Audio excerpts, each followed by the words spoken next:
política en España y la situación económica. En primer lugar, y por eso hacia el optimismo, yo creo que en general los españoles estamos satisfechos en el régimen político que tenemos, en definitiva, en la Constitución. Hace unos días, el día del aniversario de la Constitución, mis paisanos en León me invitaron a un acto de cierto nivel protocolario y político que organiza todos los años aquella Diputación, y comentábamos eso. Es decir, yo creo que los españoles pues estén satisfechos del disfrute de los derechos y de las libertades que la Constitución ampara y protege.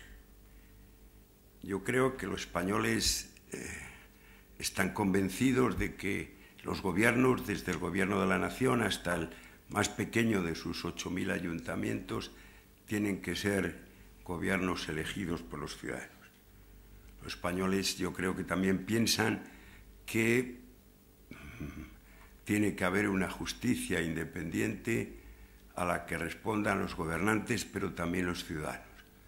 Y yo creo que los españoles, lo vemos en las encuestas, están satisfechos con instituciones tan importantes como pueda ser la monarquía o sus fuerzas armadas o sus fuerzas de seguridad.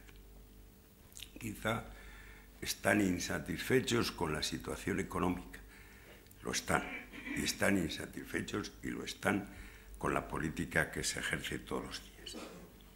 Y los españoles tienen unas ciertas dudas sobre si hemos hecho bien el reparto de poder político hacia las comunidades autónomas y las corporaciones locales del Estado. No es nuevo tampoco este problema. Fue el más difícil para los gobernantes de la transición.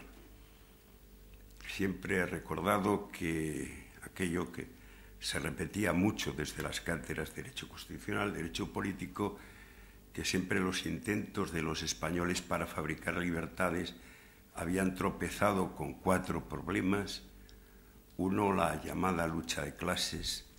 Segundo, el problema militar. Tercero, la cuestión religiosa. Cuarto, lo que diríamos hoy el hecho autonómico, la unidad territorial. La verdad es que nosotros tenemos que reconocer, parezca bien a algunos o mal, que los gobernantes de la transición heredamos del franquismo una situación social buenísima y que, por tanto, para nosotros esto de la lucha de clases, las diferencias sociales, España ya era entonces la 10ª potencia industrial de Europa. Habíamos dejado de ser un país agrícola atrasado, que comenzó el siglo y prácticamente llegó hasta 1960 con 2/3 partes de su renta y su riqueza en el campo. Las mujeres, no en los números que actualmente, llegaban a la universidad con naturalidad, y los índices no solamente económicos, sino los índices que miran el desarrollo, nos situaban ya en puestos, en algún caso, iguales o mejores de algunos de los países de la Europa entonces, que era la Europa rica. La renta de los españoles era entonces el 80% de la renta europea de entonces, que era la Europa rica. No habíamos entrado ni nosotros, ni Irlanda, ni Grecia, ni Portugal, ni los países del este, los países de la entonces órbita soviética. Bien se podría decir que España ya era un país en que todo era moderno, excepto el régimen político, y que, por lo tanto, el milagro político fue milagro, pero menos porque previamente los españoles habían hecho su propio milagro de desarrollo social y económico. La Iglesia había tenido su propia transición, el concilio, y nos ayudó, y en la historia de España, la Iglesia de entonces, la Iglesia de Tarancón, la verdad es que tiene una de sus páginas más positivas. Lo militar nos costó algún trabajo. Ahora mismo se ha celebrado un 30º aniversario, no se sabe qué hay detrás de la celebración de una cosa que es el 30 de la salida del golpe de Estado, pero al fin y al cabo también los militares, en un proceso que mandaba el rey era el motor del cambio y que iba de la ley a la ley, proceso de reforma y no de ruptura, al final pues aceptaron. Y nos quedaba el tema territorial, que al final siempre es un tema. Algunas veces mis compañeros de partido, al final del gobierno de Aznar, dijeron hay que hacer la solución definitiva. Yo creo que es un tema que no tendrá soluciones definitivas nunca.